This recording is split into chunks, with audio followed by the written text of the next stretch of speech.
নামে কয় যে এই যে দেখেন কি পরিমাণ গরম।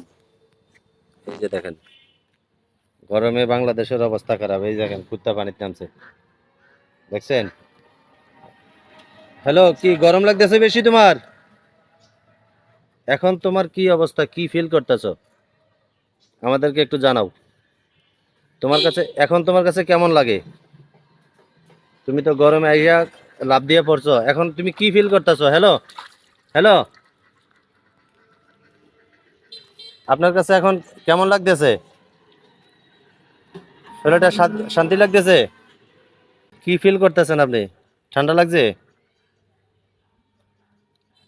আচ্ছা, মনের শান্তি নাই গরমের কারণে। তো ঠিক আছে, এর বেশি আর কিছু সাক্ষাৎকার নিতে পারলাম না। এই যে আবার যে শুয়ে গেছে, খুব গরম বাংলাদেশে। ঠিক আছে, সাগর বাংলাদেশি, আসসালামু আলাইকুম।